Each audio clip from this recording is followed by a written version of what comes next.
മഴ കുറയുന്ന സമയങ്ങളിൽ താമരശ്ശേരി ചുരത്തിലൂടെ ഒറ്റവരിയായി ചെറുവാഹനങ്ങൾ കടത്തിവിടുമെന്ന് കോഴിക്കോട് ജില്ലാ ഭരണകൂടം. ഭാരമേറിയ വാഹനങ്ങൾ അനുവദിക്കില്ല. ജില്ലാ കളക്ടർ സ്നേഹിൽകുമാർ സിംഗിന്റെ അധ്യക്ഷതയിൽ ചേർന്ന ജില്ലാ ദുരന്ത നിവാരണ അതോറിറ്റി യോഗത്തിലാണ് തീരുമാനമായത്. ഷബീർ ഉമറുണ്ട് വിവരങ്ങൾ നൽകാനായി. ഷബീർ, ഏത് തലത്തിലാണ് വാഹനങ്ങളെ കടത്തിവിടാൻ തീരുമാനിച്ചത്? അതോടുകൂടെ ചുരം പൂർണ്ണമായും അടയ്ക്കില്ല എന്നാണോ ജില്ലാ ഭരണകൂടത്തിന്റെ തീരുമാനം?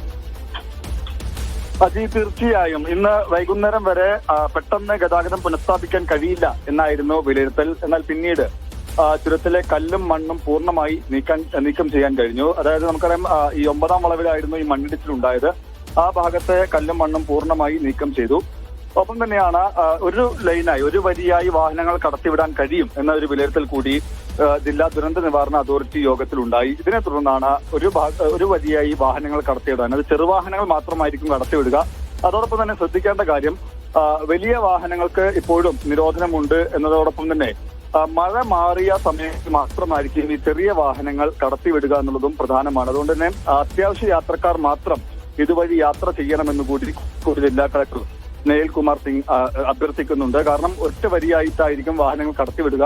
അത് തന്നെ അത്യാവശ്യം യാത്രക്കാരെ കടത്തിവിടുക എന്ന ഉദ്ദേശത്തോടെ, പ്രത്യേകിച്ച് ഈ ചികിത്സാർത്ഥവും മറ്റും യാത്ര ചെയ്യേണ്ടവർ അടക്കമുള്ളവർക്ക് വേണ്ടിയാണ് ഇത്തരത്തിലൊരു ക്രമീകരണം ഒരുക്കുന്നത് എന്നാണ് മനസ്സിലാക്കുന്നത്.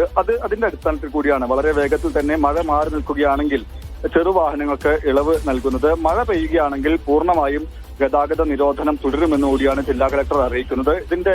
ഇതുമായി ബന്ധപ്പെട്ട നിർദ്ദേശങ്ങൾ നൽകിയിട്ടുണ്ട്. താമരശ്ശേരി, വയനാട് ഭാഗങ്ങളിൽ ക്രമീകരണങ്ങൾ ഒരുക്കാൻ ജില്ലാ ഭരണകൂടം നിർദ്ദേശം നൽകിയിട്ടുണ്ട്. ഒപ്പം തന്നെയാണ് മറ്റ് വാഹനങ്ങൾ, വയനാട്ടിലേക്കും തിരിച്ചുമുള്ള ഭാരം കൂടിയ വാഹനങ്ങൾ അടക്കം കുറ്റ്യാടി, നാടുകാണി ചുരങ്ങളും കണ്ണൂർ റോഡും ഉപയോഗപ്പെടുത്തണമെന്നും ജില്ലാ കളക്ടർ അറിയിച്ചിട്ടുണ്ട്. ഈ ശക്തമായ മഴ ഇപ്പോഴും ഈ പ്രദേശത്ത് തുടരുന്നുണ്ട്. മഴ മാറിയാൽ മാത്രമേ ഈ വാഹനങ്ങൾ കടത്തിവിടാനുള്ള തീരുമാനം